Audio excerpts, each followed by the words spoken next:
ഇത്തവണ കോട്ടയത്ത് രാഷ്ട്രീയ പ്രവർത്തനത്തിന് കളങ്മുരുങ്ങുമെന്നും NDA നേതൃത്വം. സ്ഥാനാർത്ഥി പ്രഖ്യാപനം നടന്നു കഴിഞ്ഞ് കാഞ്ഞിരപ്പള്ളി, പൂഞ്ഞാർ മണ്ഡലങ്ങളിലെ മാസങ്ങൾക്ക് മുൻപേ താഴെത്തട്ടിലെ പ്രവർത്തനം പൂർത്തിയാക്കിയതായി BJP കോട്ടയം ഈസ്റ്റ് ജില്ലാ അധ്യക്ഷൻ റോയ് ചാക്കോ പറഞ്ഞു. NDAയുടെ മുതിർന്ന നേതാക്കൾ മത്സരിക്കുന്ന കാഞ്ഞിരപ്പള്ളി, പൂഞ്ഞാർ മണ്ഡലങ്ങളിലും വരും ദിവസങ്ങളിൽ പ്രചാരണ പരിപാടികൾ കോട്ടയം ഈസ്റ്റ് ജില്ലാ അധ്യക്ഷൻ വിശദീകരിച്ചു. മിഥുൻ മുരളി തയ്യാറാക്കിയ റിപ്പോർട്ടിലേക്ക്. BJPയുടെ ഔദ്യോഗിക സ്ഥാനാർത്ഥി പട്ടിക പുറത്തുവന്നപ്പോൾ കോട്ടയം ഈസ്റ്റ് ജില്ലയിൽ 2 മണ്ഡലങ്ങൾ BJP ഏറ്റവും വിജയപ്രതീക്ഷ വെച്ച് പുലർത്തുന്നതാണ്. കാഞ്ഞിരപ്പള്ളിയും പൂഞ്ഞാറും. കേരള രാഷ്ട്രീയത്തിലെ സമുന്നതരായിട്ടുള്ള നേതാക്കൾ ജോർജ് കുര്യനും PC ജോർജുമാണ് ഈ 2 മണ്ഡലങ്ങളിൽ മത്സരിക്കുന്നത് എന്നുള്ള അതീവ പ്രാധാന്യവുമുണ്ട്. ഇനിയുള്ള 20 ദിവസങ്ങളിൽ ഏതൊക്കെ തരത്തിലുള്ള പ്രചരണ പരിപാടികളാണ് കാഞ്ഞിരപ്പള്ളി, പൂഞ്ഞാർ മണ്ഡലങ്ങൾ കേന്ദ്രീകരിച്ചുകൊണ്ട് നടത്തുന്നത് എന്നുള്ള കാര്യങ്ങൾ വ്യക്തമാക്കുന്നതിന് വേണ്ടി BJP കോട്ടയം ഈസ്റ്റ് ജില്ലാ അധ്യക്ഷൻ റോയ് ചാക്കോ നമുക്കൊപ്പം ചേരുന്നുണ്ട്. 2 പ്രധാനപ്പെട്ട മണ്ഡലങ്ങളിൽ ഇതിനോടകം തന്നെ സ്ഥാനാർത്ഥി പ്രഖ്യാപനം ഉണ്ടായിരിക്കുന്നു. പ്രധാനപ്പെട്ട നേതാക്കളാണ് മത്സരിക്കുന്നത്. എന്തൊക്കെയാണ് ഈ മണ്ഡലങ്ങൾ കേന്ദ്രീകരിച്ചുകൊണ്ട് വരും ദിവസങ്ങളിൽ BJPയുടെ പ്രചരണ പരിപാടികൾ? കോട്ടയം ഈസ്റ്റ് ജില്ലയിൽ 4 നിയോജക മണ്ഡലങ്ങളാണ് ഉള്ളത്. നിലവിൽ കാഞ്ഞിരപ്പള്ളിയും പൂഞ്ഞാറും പ്രഖ്യാപിച്ചു കഴിഞ്ഞു. ഈസ്റ്റ് ജില്ലയെ സംബന്ധിച്ചിടത്തോളം ഏറ്റവും കൂടുതൽ വിജയ സാധ്യതയുള്ള 2 മണ്ഡലങ്ങളാണ് പൂഞ്ഞാറും കാഞ്ഞിരപ്പള്ളിയും. കഴിഞ്ഞ 2 മാസം മുമ്പ് തന്നെ ഇലക്ഷന് വേണ്ടിയുള്ള തയ്യാറെടുപ്പുകൾ ഞങ്ങൾ ബൂത്ത് തലങ്ങളിൽ തുടങ്ങി മണ്ഡല തലങ്ങളിൽ വരെ എത്തി നിൽക്കുന്നുണ്ട്. NDAയുടെ സഖ്യകക്ഷികൾ കൂടിയാലോചിച്ച് വലിയ ഒരു സജ്ജീകരണങ്ങളാണ് ഞങ്ങൾ അതിനുവേണ്ടി ഒരുക്കിയിരിക്കുന്നത്. സ്ഥാനാർത്ഥിയെ പ്രഖ്യാപിച്ച് ഇന്നു മുതൽ പ്രചരണത്തിനോ അല്ലെങ്കിൽ അതിനുള്ള പരിപാടിക്കോ വേണ്ടിയിട്ടുള്ള കാര്യങ്ങൾ ഞങ്ങൾ സജ്ജമാക്കിയിട്ടുണ്ട്. പൂഞ്ഞാറും കാഞ്ഞിരപ്പള്ളിയുമാണ് ഞങ്ങൾ ഏറ്റവും കൂടുതൽ വിജയപ്രതീക്ഷ വെക്കുന്ന 2 മണ്ഡലങ്ങൾ.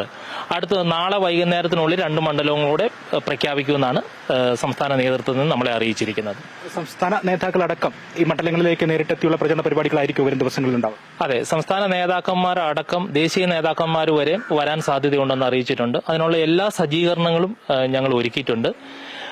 നമുക്ക് പൂഞ്ഞാറും കാഞ്ഞിരപ്പള്ളിയും വിജയിക്കാൻ സാധ്യത ഉള്ള 2 മണ്ഡലങ്ങളായതുകൊണ്ട് ദേശീയ നേതാക്കന്മാർ എത്താൻ സാധ്യതയുണ്ടെന്നാണ് അറിയിച്ചിരിക്കുന്നത്. മുഴുവൻ സമയ പ്രവർത്തനങ്ങളുമായി ജില്ലാ അധ്യക്ഷന്മാരടക്കം ഈ മണ്ഡലങ്ങളിൽ സജീവമായിട്ടുള്ള എണ്ണയിട്ട യന്ത്രം പോലെ പ്രവർത്തിക്കുന്ന പ്രവർത്തനങ്ങൾക്കായിരിക്കും ഇനിയുള്ള ദിവസങ്ങളിൽ സാക്ഷ്യം വഹിക്കുക അല്ലേ? തീർച്ചയായിട്ടും.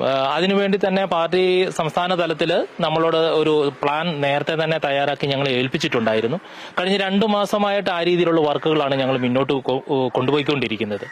മോദിയുടെ ഗ്യാരണ്ടി ആണ് ഞങ്ങളുടെ പ്രധാന പ്രചരണ കാര്യങ്ങൾ ജനങ്ങളിലേക്ക് എത്തിക്കുന്ന പ്രധാന കാര്യം. അതാണ് മോദിയുടെ ഗ്യാരണ്ടിയാണ്. കഴിഞ്ഞ 12 വർഷമായിട്ട് നരേന്ദ്രമോദി ഒരു അഴിമതിയും ഇല്ലാതെ രാജ്യം ഭരിച്ചിരിക്കുന്ന നടത്തിയ വികസനങ്ങളൊക്കെ സാധാരണ ജനങ്ങളിൽ എത്തിച്ചുകൊണ്ടുള്ള പ്രചരണത്തിനാണ് ഞങ്ങൾ കഴിഞ്ഞ 2 മാസമായിട്ട് തുടക്കം കുറിച്ചിരിക്കുന്നത്. വരും ദിവസങ്ങളിൽ വ്യത്യസ്തമായ രീതിയിലുള്ള പ്രചരണ പരിപാടികളുമായിട്ട് ഞങ്ങൾ മുന്നോട്ട് പോകും. തരത്തിലുള്ള ജനങ്ങളെ നേരിട്ട് സമ്പർക്കം നടത്തുമ്പോൾ അവരിൽ നിന്ന് ലഭിക്കുന്ന ഒരു പ്രതികരണം എങ്ങനെയാണ്? കഴിഞ്ഞ നിയമസഭാ ഇലക്ഷന് നമ്മൾ പോകുമ്പോൾ നമുക്ക് നിരവധി സമയം ഇവരോട് പല കാര്യങ്ങളും പറഞ്ഞ് നമ്മൾ നിൽക്കേണ്ട ഒരു അവസ്ഥയിൽ നിന്നും മാറി ഇന്ന് BJPയുടെ കാര്യങ്ങൾക്ക് വേണ്ടി അല്ലെ ഇലക്ഷന്റെ കാര്യത്തിന് വേണ്ടി കടന്നു ചെല്ലുമ്പോൾ വലിയ സ്വീകരണമാണ് ഓരോ ഭവനങ്ങളിൽ നിന്ന് കിട്ടുന്നത്. പ്രത്യേകിച്ച് വിദേശ രാജ്യങ്ങളിലൊക്കെ ജോലി ചെയ്യുന്ന ആൾക്കാരുടെ വീട്ടിലേക്ക് കടന്നു ചെല്ലുമ്പോൾ മോദിജിയെക്കുറിച്ചും രാജ്യത്തിന്റെ ഭരണത്തെക്കുറിച്ചും ഒക്കെ ഒരുപാട് അഭിപ്രായങ്ങളുണ്ട്. അതുപോലെ തന്നെ ഇന്ന് ഇവിടുത്തെ സാധാരണക്കാർ പറയുന്ന ഒരു പ്രധാനപ്പെട്ട ഒരു കാര്യമുണ്ട്. രാജ്യത്തിന്റെ വികസനത്തിനൊപ്പം ഞങ്ങളുടെ നാടിനും വികസനം വേണം. മറ്റ് സോഷ്യൽ മീഡിയകളുടെയും വാർത്താ മാധ്യമങ്ങളിലൂടെയൊക്കെ മറ്റ് സംസ്ഥാനങ്ങളിൽ ഉണ്ടാകുന്ന വികസനങ്ങൾ കാണുമ്പോൾ എന്തുകൊണ്ട് നമ്മുടെ നാട്ടിൽ ഇതില്ല?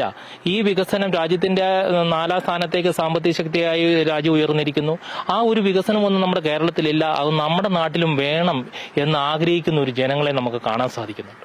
കോട്ടയം ജില്ലയിൽ പരമാവധി സീറ്റുകളിൽ വിജയം ഉറപ്പാണ് എന്നുള്ള ആത്മവിശ്വാസത്തിൽ തന്നെയാണ് BJPയും NDAയും ഈ തെരഞ്ഞെടുപ്പിനെ നേരിടാൻ ഒരുങ്ങുന്നത്. കോട്ടയത്ത് നിന്നും ക്യാമറമാൻ ഹരികൃഷ്ണൻ ഹരിപ്പാടിനൊപ്പം മിഥുൻ മുരളി.